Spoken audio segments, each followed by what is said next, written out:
அருட்பெரும் ஜோதி அருட்பெரும் ஜோதி தனிப்பெரும் கருணை அருட்பெரும் ஜோதி. எல்லா உயிர்களும் என்புற்று வாழ்க, வள்ளல் மலரடி வாழ்க வாழ்க. எல்லாம் வல்ல இறைவனுடைய திரு அருளினாலே இன்றைய மாலையிலே உலகெங்கும் உள்ள சன்மார்க்க சான்றோர்களுக்கு வணக்கத்தை சொல்லி இன்றைய சொற்பொழிவாகிய வள்ளலாரும் வேட்டவலம் ஜமீன்தாரும் என்ற ஒரு நல்ல தலைப்பினிலே இன்றைக்கு மாலையிலே வள்ளலாரை பற்றியும் அவர் வேட்டவலம் ஜமீன்தார் குடும்பத்திற்கு உதவிய செய்திகளை பற்றியும் அதை கொஞ்சம் இன்றைக்கு சிந்திப்போம். இந்த வேட்டவலம் என்பது திருவண்ணாமலைக்கு அருகிலே உள்ள ஒரு நல்ல ஒரு ஊர். வேட்டவலம் அந்த காலத்திலேயே புகழ்பெற்ற ஜமீன்தாரால் ஆட்சி செய்யப்பட்டு வந்தது. அந்த ஜமீன்தாருடைய பெயர் அருணாசல வசந்த கிருஷ்ண வானாதிராய அப்பாசாமி பண்டாரியார். மிக நீளமான பெயர் அருணாசல வசந்த கிருஷ்ண வானாதராய அப்பாசாமி பண்டாரியார் என்பது அவருடைய திருப்பெயர். அவர் அந்த காலத்திலேயே ஜமீன்களில் தென்னார்காடு மாவட்டம் என்று சொல்லக்கூடிய அந்த நாளிலே வடார்காடு மாவட்டம் ஒன்றாகவும் தனியாக தென்னார்காடு மாவட்டம் என்றும் இரண்டு மாவட்டங்களாக அன்றைக்கு ஆங்கிலேயர்களாலே பிரித்து ஆளப்பட்டு வந்தது. அங்கே அந்த ஜமீன்களில் தென்னார்காடு மாவட்டத்தில் வேறு எந்த ஜமீனும் இந்த வேட்டவலம் ஜமீனுக்கு நிகராக இல்லை. ஆகையினாலே திருவண்ணாமலை அருகிலே உள்ள வேட்டவலம் ஜமீன் மிகவும் பிரசித்தி பெற்று புகழ் பெற்று நிறைய கிராமங்களை சொந்தமாக கொண்டு தன் ஆளுகைக்கு உட்படுத்தி வந்த ஒரு பெரிய ஜமீன்தார். அவருக்கு 2 மனைவிகள் இருந்தனர். ஒரு மனைவிக்கு பிரம்மராட்சசம் என்று சொல்லக்கூடிய ஒரு பேய் அவரை பிடித்து ஆட்டிக் கொண்டிருந்தது. அதனாலே சுயநினைவு மறைந்து பேயாட்டம் ஆடுவதும் ஓடுவதும் ஜமீன்களில் ரகளை செய்வதுமாக அது நெடுங்காலம் இருந்தது. அந்த பேயை விரட்டுவதற்கு ஜமீன்தார் தமிழ்நாட்டிலே உள்ள பிரசித்தி பெற்ற உடுக்கடித்து பேயை விரட்டக்கூடிய எத்தனையோ மந்திரவாதிகள் எல்லாம் கொண்டு வந்து பார்த்தார்கள். ஒன்றும் வேலைக்கு ஆகவில்லை. பொருள் செலவானது தான் மிச்சம். இன்னொரு மனைவியாகிய இளையராணிக்கு இந்த வகத்திலே ஒரு பெரிய மகோதர கட்டி, கர்ப்பம் தரித்தது போல இருக்கும். ஆனால் அது கர்ப்பம் அல்ல, அது மகோதர கட்டி. அந்த மகோதர கட்டி வயிற்றுக்குள்ளேயே வளர்ந்து அதிகமான தொந்தரவுகளை கொடுத்து கொண்டிருந்தது. அந்த ராணியும் நோயும் பேயுமாக அக்காள் அப்படி இருக்க, இந்த அம்மாளும் படுத்த படுக்கையிலேயே மகோதர கட்டியினுடைய ஒரு வலியினாலே துடித்து ரொம்ப துன்பப்பட்டு கொண்டிருந்த காலம் அது. ஜமீன்தாரும் தன்னால் ஆன எல்லா விதமான வைத்தியர்களையும் மந்திரவாதிகளை எல்லாம் கூட வரவழைத்து எவ்வளவு செய்ய முடியுமோ அவ்வளவு பொருள் செலவு செய்து சம்பந்தப்பட்ட தன் ஜமீனுக்கு உட்பட்ட கோயில்களில் நிறைய ஆடு மாடுகளை பலி கொடுத்தும் மந்திரவாதிகள் சொல்லுகின்ற அத்தனை செயல்களையும் செய்து பார்த்தும் பணம் கரைந்ததே ஒழிய யாருக்கும் குணமாகவில்லை. இந்த சூழ்நிலையிலே மருத்துவர்கள் எல்லாம் கைவிட்டு விட்ட நிலை. பேயும் ஓடவில்லை, மருத்துவ கட்டியும் உடையவில்லை. ஜமீன்தார் மிகப்பெரிய மன கிலேசம் முற்று இறைவனை வேண்டிக் கொண்டிருந்தார்கள். அப்போது அவருடைய ஜமீன்தாருக்கு ஒரு காரியதரிசி, ஒவ்வொரு ஜமீன்தாரிலும் இருப்பார்கள்.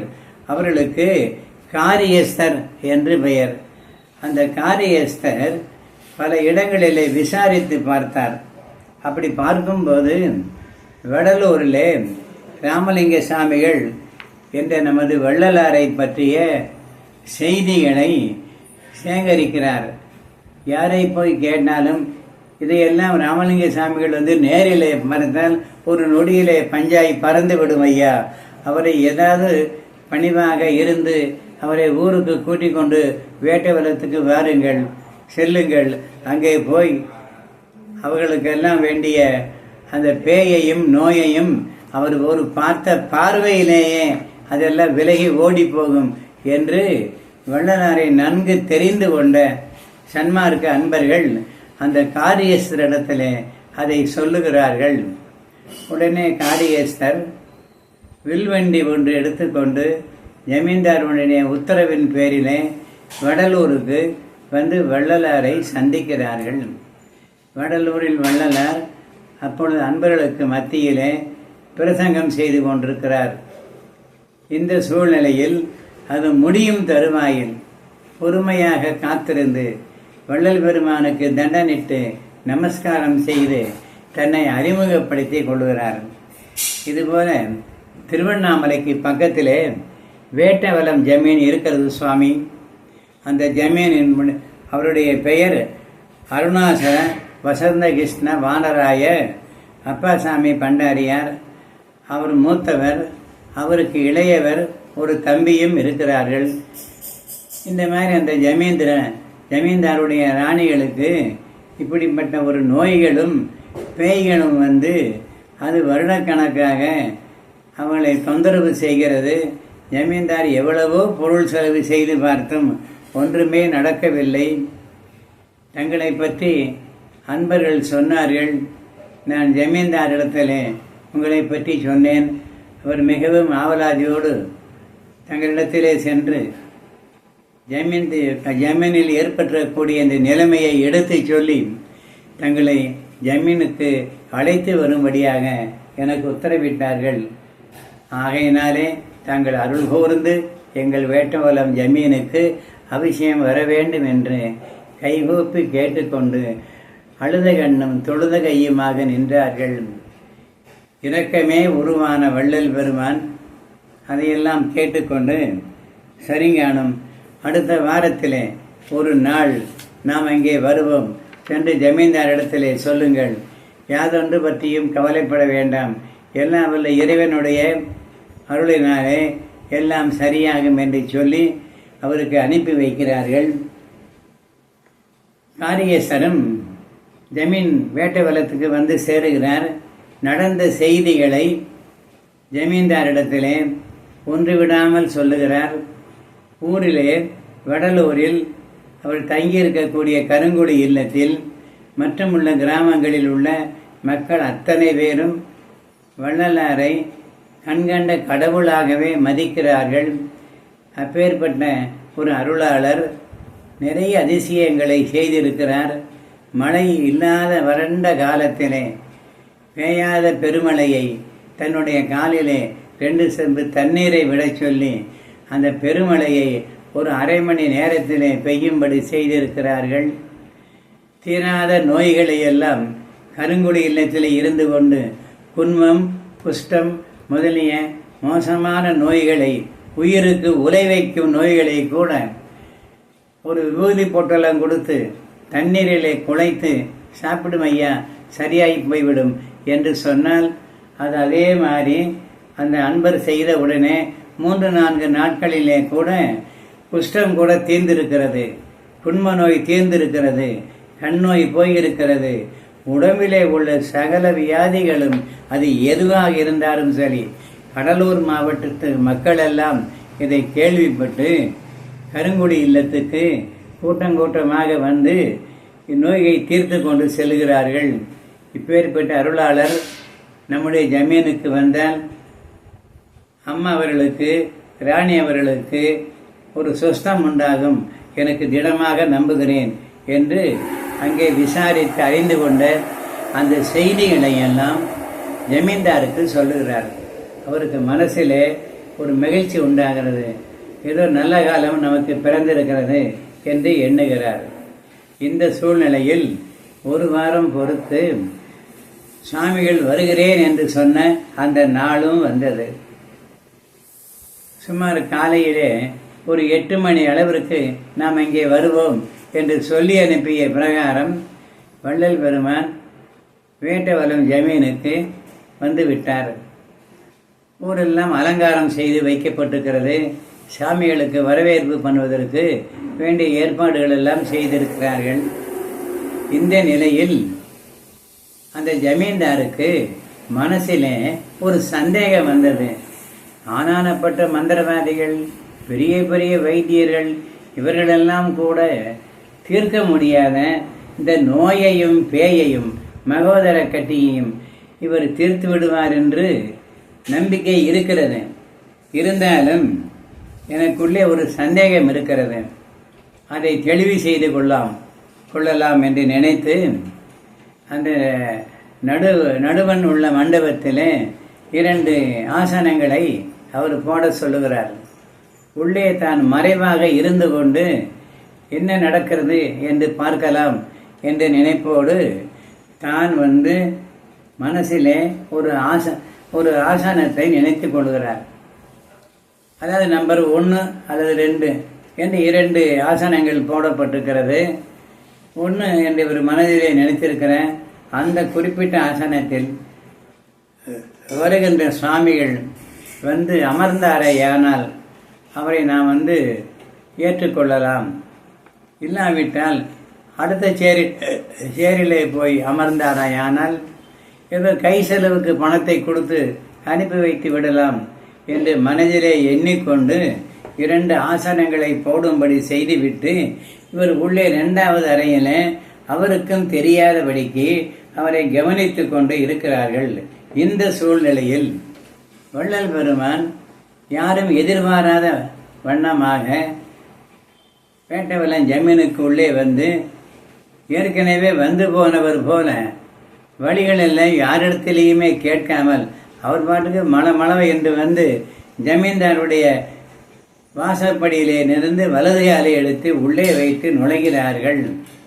இந்த நொடியிலே பிரம்மராட்சசி பிடித்திருந்த அந்த முதல் ராணி, முதல் மனைவி, ஐயையோ என் உடம்பெல்லாம் எரிகிறது, நான் போகிறேன் என்று தலையாக அடித்து கொண்டு தலைவிரி கோலமாக யாரும் எதிர்பாராத சமயத்தில் எழுந்து அரண்மனைக்குள்ளே ஓடி அங்கும் எங்கும் சுற்றி அழுது கொண்டு தலையாக அடித்து கொண்டு என் உடம்பெல்லாம் எரிகிறது, என்னை விட்டுவிடுங்கள், நான் வெளியேறி போகிறேன் என்று கூச்சலிட்டு கொண்டு ஓடி வருகிறார்கள். சேடி பெண்களும் அந்த அம்மாளை பாதுகாத்து கொண்டிருந்த பெண்களும் தாய்மார்களும் பெரும் கூட்டமாக அவரை பின்னே ஓடி வருகிறார்கள். அவரை பிடித்து நிறுத்துவதற்கு ஒருவராலும் முடியவில்லை. எல்லாரையும் உதறி தள்ளிவிட்டு நேராக வாசப்படிக்கு வருகிறார். வள்ளல் பெருமான் அமைதியே உருவாக ஏறிட்டு அந்த பேய் பிடித்த ராணியை பார்க்கிறார்கள். அந்த அம்மாள் ஆவேசமாக ஆடி திடீரென மயக்கமுற்று வள்ளல் பெருமானுடைய திருப்பாதங்களிலே விழுந்து நான் போகிறேன் என்று கத்துகிறார். வள்ளல் பெருமான் பிச் என்று சொல்லி விபூதி பொட்டலத்தை விபூதியை எடுத்து அந்த அம்மாள் தலையிலே போடுகிறாள். மயங்கி விழுந்தவளை சேடிமார்கள் எல்லாம் என்ன செய்வதென்று கேட்கும்போது ஒன்றுமில்லை, கொண்டு போய் படுக்கறையிலே படுக்க வையுங்கள், கொஞ்சம் நேரம் பொறுத்து குளிப்பாட்டுங்கள், ஓய்வு கொடுங்கள், சரியாக போகும் என்று சொல்லுகிறார். அதே மாதிரி அனைவரும் சேர்ந்து அந்த அம்மாளை உள்ளே அழைத்து கொண்டு போய் பெருமான் சொன்னபடிக்கு ஓய்வு கொடுத்து குளிப்பாட்டுகிறார்கள். ஒரு அரை மணி நேரத்திற்குள்ள இப்படி அல்லோகலம் நடந்ததையெல்லாம் உள்ளே இருந்து கொண்டு ஜமீன் பார்த்து கொண்டிருக்கிறார். வெளியே வரவில்லை. ஏதோ ஒரு அற்புதம் நடக்கப் போகிறது என்று மட்டும் அவருடைய மனசாட்சி அந்த உள்ளம் சொல்லுகிறது. அவர் எதிர்பார்த்தபடியே வள்ளல் பெருமான் உள்ளே நுழைந்து தான் எந்த ஒரு ஆசனத்தை மனதிலே குறித்திருந்தாரோ அந்த ஆசனத்திலே உடனே எந்த தயக்கமும் இன்றி அங்கே அமர்கிறார் வள்ளல் பெருமான்.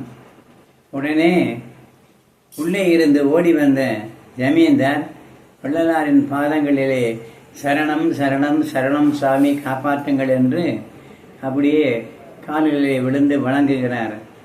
கொஞ்ச நேரத்துக்கு எழுந்திருக்கவே இல்லை. கண்களில் தாரதாரையாக அவர்களுக்கு அப்படியே கண்ணீர் வடிகிறது.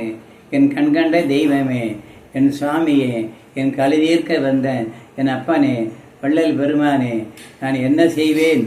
தெய்வமே எழுந்தருளி இந்த ஜமீனை நல்ல விதமாக நடத்துவதற்கு வந்துவது போல் எனக்கு மனசு தோணுகிறது. என் மனைவிமார்கள் சௌரியம் அடைவார்கள் என்று நம்பிக்கை இருக்கிறது. ஆசீர்வதியுங்கள் என்று கால்களை பிடித்து கொண்டு கெஞ்சுகிறார். வள்ளல் பெருமான் எழுப்பி நிற்க வைத்து ஆசனத்திலே அமர வைக்கிறார்கள்.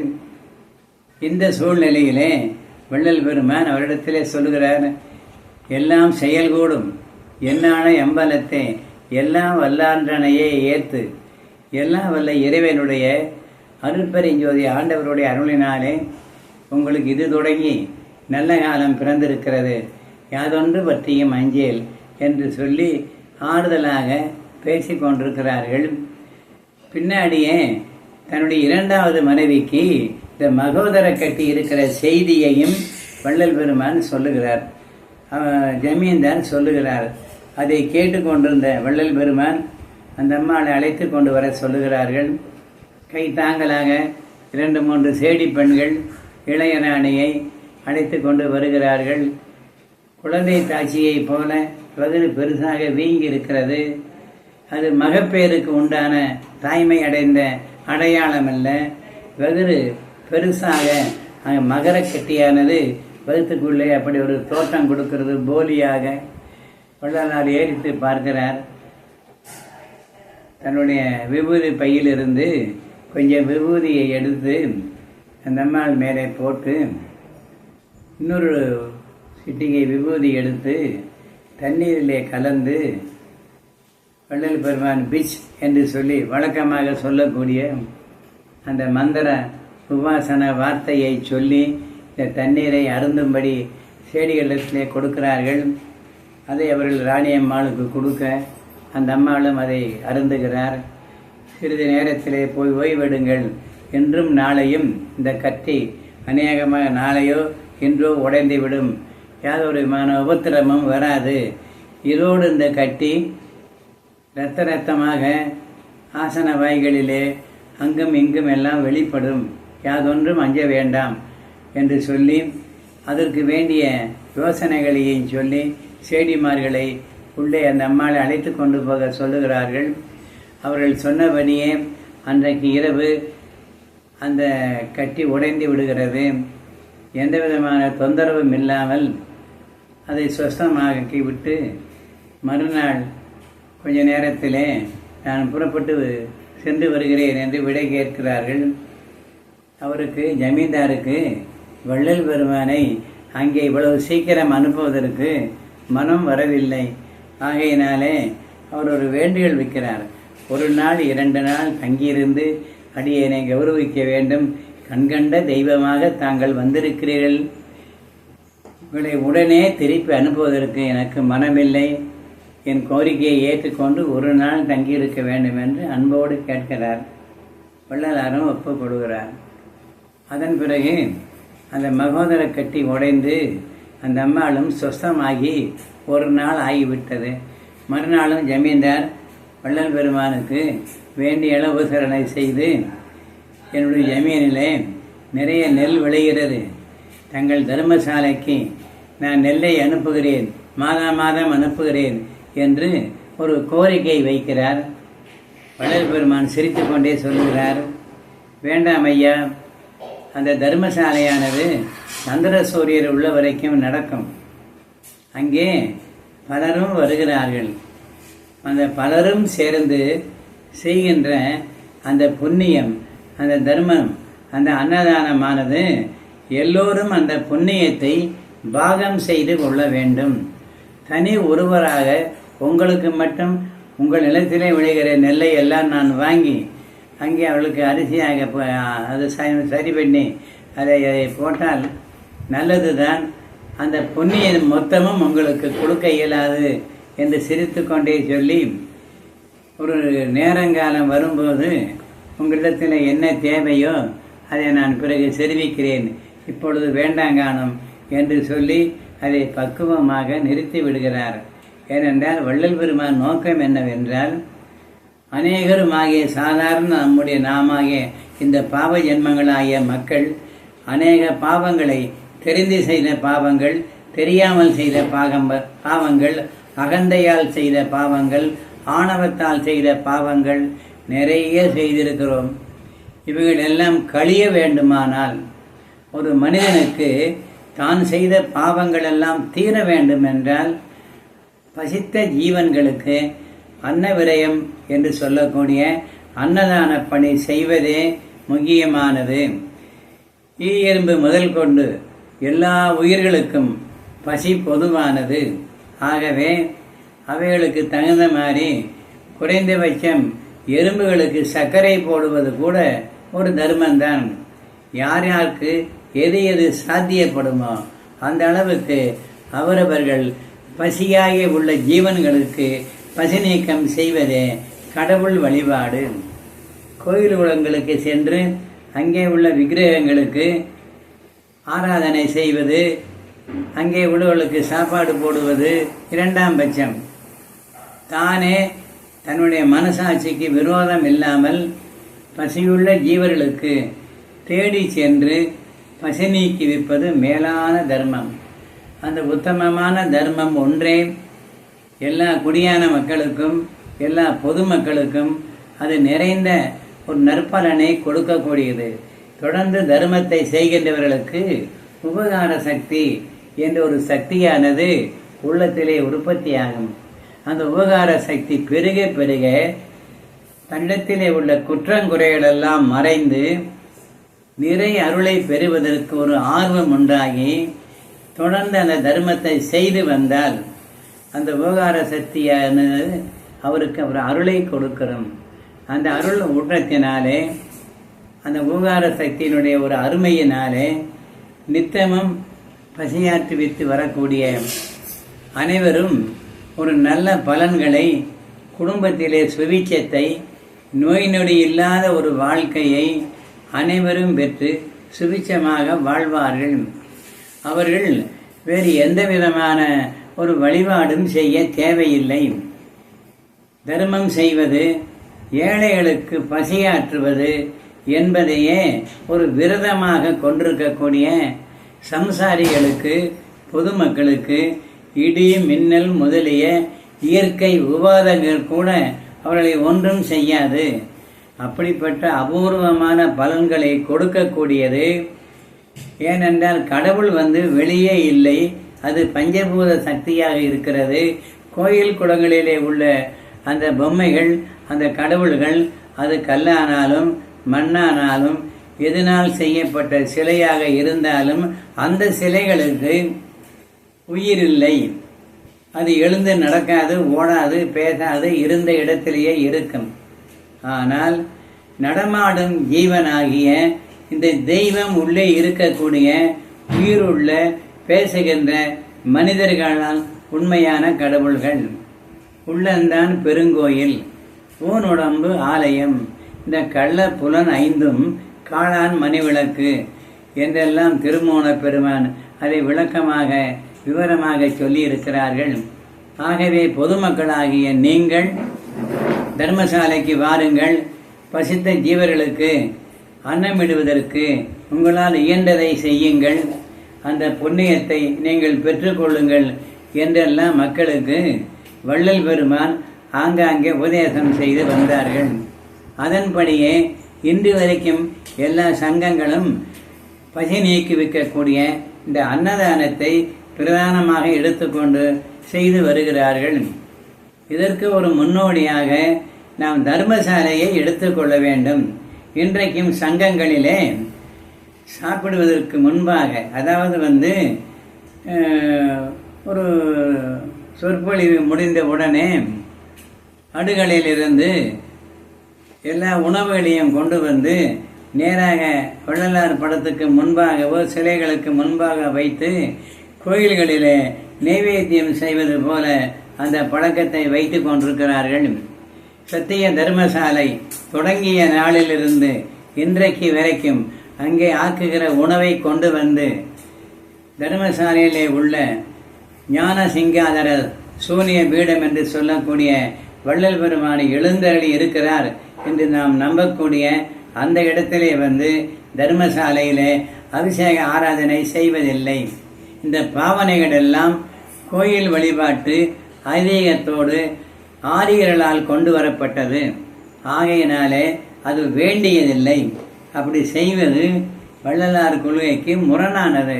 நீங்கள் வழக்கமாக சமபந்தி போஜனமாக ஏழை எளியவர் படித்தவர் பசித்தவர் எந்த ஜாதிக்காரராக இருந்தாலும் சமபந்தியிலே உட்கார வைத்து வள்ளலார் தொடங்கிய தர்மசாலை அன்று தொட்டு இன்று வரையில் நடந்து வருகிறது. அதையே நீங்கள், அதாவது சன்மார்க்க சங்கங்கள், ஒரு கடமையாக எடுத்துக்கொள்ள வேண்டும். புதிய புதிய விஷயங்களை சொல்லாததை எல்லாம் கொண்டு வந்து இந்த மத வழிபாடுகளை சன்மார்க்க சங்கத்திலே தயவு செய்து, உண்மையாகவே சொல்லுகிறேன், வள்ளலார் சொன்னதை சொல்லுகிறேன், உரைநடையில் உள்ளதை சொல்லுகிறேன், அங்கே இப்படிப்பட்ட வழிபாடுகள் எல்லாம் தர்மசாலையிலே நடைபெறுவதில்லை. பசித்தவர் எந்த ஜாதிக்காரனாலும் சரிசமமாக உட்கார்ந்து சாப்பிட வேண்டியதுதான். பசி நீக்கம் செய்வதே அறிவு வந்த ஜீவர்களுக்கு அதே கடவுள் வழிபாடு. இதை கை கொள்ள வேண்டும். அதுபோல இன்னொரு செய்தியும் சொல்ல வேண்டும். வள்ளல் பெருமான் சாதிகளை சமயங்களை ஒழிக்க வந்தவர். அவருடைய பெயரிலேயே இப்போ கட்சிக்காரர்கள் ஒரு பெயரிலே இன்னார் சங்கம் என்று சொல்வதைப் போல வள்ளலார் தோன்றிய கருணைகர் குலத்திலே உள்ள சன்மார்க்க சான்றோர்கள் வள்ளலார் கொள்கைக்கு நேர் எதிர்மாறாக கருணையர் சங்கம் என்று வைத்திருக்கிறார்களே, பல ஊர்களில் இருக்குது. இது நியாயமானது தானா? உங்களுக்கு மனசாட்சியை தொட்டு பார்த்து சொல்லுங்கள். கருணையர் குலம் இருக்கிறது, வள்ளலார் அதிலே பிறந்தார்கள், அதில் ஒன்றும் சந்தேகமில்லை. ஆனால் சாதியை சமயத்தை இந்த வேற்றுமையை வள்ளலார் விரும்பவில்லை. ஆகையினாலே எனக்கு கூட கருணையர் குலத்திலே சேர்ந்த நூற்றுக்கணக்கான அன்பர்கள் பழக்கம். நேரடியாக சொன்னால் அவர்கள் மனசு வருத்தப்படும் என்ற எண்ணத்திலே பொதுவான அபிப்பிராயத்தை வள்ளலார் சொல்லாததை நாம் சொல்லக்கூடாது. சங்கங்களிலே ஒரு முதலியார் சங்கம் இருக்கிறது, பல ஊர்களிலே கருணைகர் சங்கம் இருக்கிறது. இந்த சங்கங்களை எல்லாம் தயவு செய்து விட்டுவிட்டு வேறொரு புதுமையான ஒரு பெயர் வைத்து வள்ளலார் பெயரிலே சங்கங்களை நடத்த வேண்டும் என்று உங்களை சிரம் தாழ்த்தி கைகூப்பி வணங்கி அன்போடு கேட்டுக்கொள்கிறேன். வள்ளலார் சொல்லாததை செய்யக்கூடாது. ஆனால் நான் வள்ளலார் எதையெல்லாம் செய்ய வேண்டும் என்று சொன்னாரோ அதையெல்லாம் சுத்தமாக தள்ளிவிட்டோம். எதையெல்லாம் செய்யக்கூடாது என்று சொன்னாரோ அதை முஸ்தீப்பாக செய்து கொண்டிருக்கிறோம் என்பதுதான் ஒரு கசப்பான உண்மை. அன்புள்ள சன்மார்க்க சான்றோர்களுக்கு என் விண்ணப்பமாக, வேண்டுகோளாக, அன்போடு பணிவோடு சொல்லிக் கொள்கிறேன். நமக்கு முன்னோடி தர்மசாலை. தர்மசாலையில் எப்படி வழிபாடு நடைபெறுகிறதோ அப்படியே சன்மார்க்க சங்கங்களில் செய்ய வேண்டும். அதை எடுத்து கொண்டு போய் வள்ளலார் சிலைகளுக்கு முன்பாக வைத்து அப்படியே ஒரு நெய்வேத்தியம் காட்டுவதைப் போல காட்டுவதெல்லாம் அது சரியான செயல் அல்ல. ஆகையினாலே ஏழைகளுக்கு உதவுவது, இன்முகத்தோடு உபசரிப்பது, சாதி சமயங்களை பாராட்டாமல் இருப்பது, இப்பட்ட நல்ல கொள்கைகளை உடைய சன்மார்க்க கொள்கைகளையே பின்பற்றி சங்கங்களை எல்லாம் நடக்க வேண்டும். அப்படி நடந்தால் சன்மார்க்க சங்கம் மத மார்க்கத்திலிருந்து விடுபட்டு மேலோங்கி வளரும். சன்மார்க்கம் வளராமல் இருப்பதற்கு ஒரே காரணம் மதமார்க்கம். மதமான பேய் மக்களை பிடித்து ஆட்டுகிறது. சன்மார்க்க சங்கங்கள் அதை உணர்ந்து கொண்டு மத வழிபாடுகளிலிருந்து தாங்கள் செய்யக்கூடாது. ஒரு தரம் திண்டுக்கல் சாமியோடத்திலே சன்மார்க்க சங்கத்துக்காரர்கள் விபூதி பூசலாமா பூசக்கூடாதா என்றெல்லாம் அது ஒரு விவாதம் வரும்போது அவர் சொன்னார், அது விபூதி பூசுகிறவர்கள் சைவ சமயத்தை சார்ந்தவர்கள், நாமம் போடுகிறவர்கள் வைணவ சமயத்தை சார்ந்தவர்கள், இப்படி பரம்பரையாக செய்து கொண்டு வருகிறார்கள். நன்றாக அல்பாவை படித்து படித்து அவரவர்களுக்கு ஒரு தெளிவு ஏற்பட்டால் அவரவர்கள் அதை விட்டுவிடுவார்கள். ஆகையினாலே அதை நாம் வலியுறுத்தி சொல்ல வேண்டியது இல்லை. தொடர்ந்து அருப்பாவை படித்து வந்தாலே, அதுவும் குறிப்பாக உரைநடை பகுதியை படித்து வந்தாலே எல்லா சன்மார்களுக்கும் ஒரு பேரறிவு உண்டாகும். அந்த பேரறிவு தான் கடைசியிலே தெய்வ நிலைமைக்கு அந்த அன்பர்களை கொண்டு போய் சேர்க்கும். புருவ மத்தியிலே மனம் வைத்து தொடர்ந்து, அதுதான் மனதை கட்டும் துறை, அதிலே மனதை நிறுத்தி வைத்து தொடர்ந்தவர்கள் பழகி வர வேண்டும் என்றும் திண்டுக்கல் சாமி அவர்கள் சொல்லுவார்கள். அதுபோல சாதி சமயம் கடந்தது சுத்த சன்மார்க்கம். உலக மக்களை எல்லாம் அகத்தே கருத்து புறத்தை வெளுத்திருக்கின்ற உலகர் அனைவரையும் அகத்தே திருத்தி சன்மார்க்க சங்கத்தை அடைவித்திட அவரும் இந்த யுகத்தே பரத்தை பெற்று, இகத்தே பரத்தை பெற்று, பரம் என்பது மேலான அறிவு, அந்த மேலான அறிவை பெற்று இந்த சடங்கு சம்பிரதாயம் ஆகிய மதமார்க்க கொள்கைகளை அறவே விடுத்து சுத்த சன்மார்க்க கொள்கைகளை மட்டும் கடைபிடித்து வாழ வேண்டும். அதற்காகத்தான் வள்ளல் பெருமான் வந்தார்கள். வந்த நோக்கமே சன்மார்க்கத்தை முன்னெடுத்து செல்வதுதான். இது எல்லோருக்கும் தெரியும். ஆனால் ஏனோ ஒரு காரணத்தினாலே மத சன்மார்க்கமே கலந்து எல்லா சன்மார்க்கங்களும் நான் பார்த்த அளவுக்கு அதை செய்து கொண்டு வருகிறதுனாலே மனம் சங்கடப்பட்டு உங்கள் அத்தனை பேருக்கும் வணக்கத்தை வந்தனத்தை சொல்லி கொஞ்சம் கொஞ்சமாக சன்மார்க்க சான்றோர்கள் மத வழிபாட்டு முறைகளில் இருந்து விலகி வந்து சுத்த சன்மார்க்கத்தை கடைபிடிக்க வேண்டும் என்று கேட்டுக்கொள்கிறேன். இப்படி வேட்டவலம் ஜமீன் அவருடைய ஆளுகைக்குட்பட்ட எல்லா கோயில்களிலும் பலியிடுவதை தவிர்த்து பால் பொங்கலிடும்படியாக அன்றைக்கே ஒரு ஆணையிடுகிறார் ஜமீன்தார். அவர்களும் சைவ குடும்பமாக மாறிவிட்டார்கள். வள்ளல் பெருமான் இருக்கின்ற காலம் வரைக்கும், தோன்றும் துணையாக இருக்கின்ற காலம் வரைக்கும் வேட்டவலம் ஜமீன் அடிக்கடி வள்ளல் பெருமானை வந்து வடலூரில் தரிசித்துக் கொண்டுதான் இருந்தார்கள் என்பது வரலாறு. அவரது ஆட்சிக்கு உட்பட்ட எல்லா இடங்களிலிருந்தும் பாம்பு, தேள் முதலிய கொடிய பிராணிகள் எல்லாம் பாம்பு பிடாரனை வரவழைத்து கொண்டு போய் காடுகளிலே விட்டுவிட சொன்னதாக இங்கே சரித்திரத்திலே இருக்கிறது. இப்படி வேட்டவலத்தில் ஏற்பட்ட ஒரு அதிசயம், அங்கிருந்த ஜமீன் நொடித்து போகுமோ என்ற அளவிலே அளவு கடந்து செலவு செய்தும் இந்த வியாதிகளை குணப்படுத்த முடியாமல் இருந்ததை இறக்கமே உருவான வள்ளல் பெருமான் காதிலே கேள்விப்பட்ட உடனே அங்கே எழுந்தருளி வேட்டவலம் ஜமீனை ஆட்கொண்டு அன்பு செய்து அங்கே உள்ள அத்தனை பிரச்சனைகளையும் தீர்த்து வைத்தார் என்பதுதான் உண்மை. இந்த சரித்திரத்தை வள்ளல் பெருமானுடைய வாழ்க்கை வரலாற்றில் இருந்தும் பூர்ணடிகளுடைய வாழ்க்கை வரலாற்றிலே வள்ளலாருடைய வாழ்க்கை வரலாற்றில் இருந்தும் நாம் அதை படித்ததை உங்களுக்கு விரிவாக விளக்கமாக எடுத்துச் சொல்லியிருக்கிறோம். இத்துடன் இந்த சொற்பொழிவு இன்று நிறைவடைகிறது. நாளைக்கு இன்னொரு தலைப்பிலே வள்ளலாரிடம் பழகிய கோடகநல்லூர் சுந்தரசாமிகள் என்பவரை பற்றிய ஒரு வரலாற்று செய்தியை அடுத்த பதிவிலே நாம் பேசலாம். இன்றைக்கு இத்துடன் நிறைவு செய்கிறேன்.